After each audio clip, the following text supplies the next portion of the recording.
This is Flattop Mountain. It resides in Virginia's pristine Blue Ridge Mountains, and smack bang in the middle is our cabin. The history of the cabin is somewhat of a mystery, but as best as we can tell, it dates back to the 1830s. It belongs to my wife's grandparents, Mia and Keith Gardner, who bought it back in 2000. Mia and I came and spent the weekend on the top of the mountain.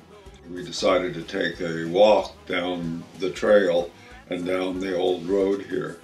And lo and behold, there was a beautiful old log cabin down at the bottom of the trail, which I was astonished by. And I looked at this cabin and I said, oh my God, that is beautiful.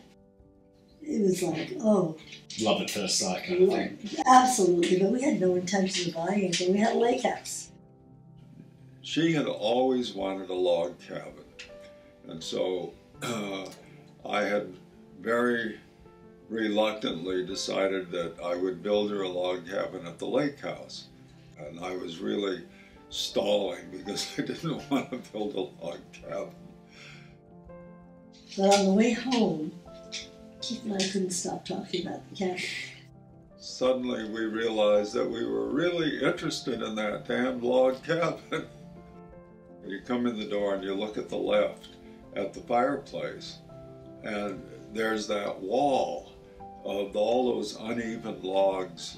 It was an extraordinary wall. I just was so taken by it. And at that moment I decided we really needed to think about buying that cabin. And then I'd have given her the log cabin she wanted. At the point we were in the process of negotiating, Keith got the diagnosis of the cancer in his throat. Well, you know, we called the realtor, we called the owner, and said, we're sorry, we're dropping out. And we said to each other, when we're through this nightmare, after the surgery and the radiation, if it's still available, we'll look it up. We just decided to put everything on hold, and that whole summer went by. And when I finished radiation in the fall, we looked into it, and they had had no bids whatever on the cabin, and only one person had even come and looked at it. So we took it as a sign that we were meant to have the cabin. Obviously it was meant to be. My friend said, low bid. He's desperate to get rid of this. He just wants it out of his life. His name was Jim Miller, and he was Reagan's chief of Office of Management and Budget. When he owned the cabin, he would go to cabinet meetings by helicopter. They would land in the field right there and pick him up. He took the logs from the barn and he built this cabin.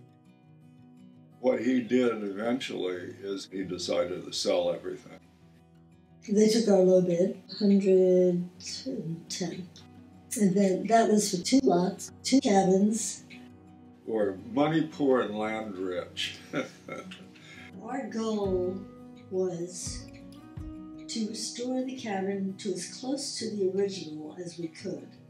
We said, oh, what a wonderful retirement project that would be. We can restore it ourselves, chunk by chunk by chunk. So Richard came up and took a look at it, who's the log cabin restoring expert. Said, yeah, I can do this. The reason this cabin survived and many, many other cabins just collapsed is because the logs are chestnut. Most of the other cabins were built with pine logs, which disintegrate after time.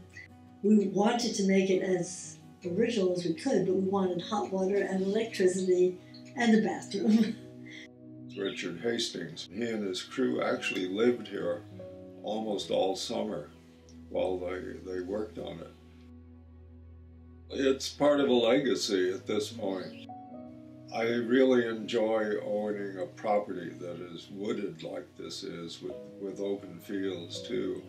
Oh, I still find it delightful to ride around the tractor and cut the grass. That's still my favorite activity up here. We love the silence up here. You can hear the silence. I just still love the vision of that log cabin wall when I walk into the cabin. It always strikes me as amazing.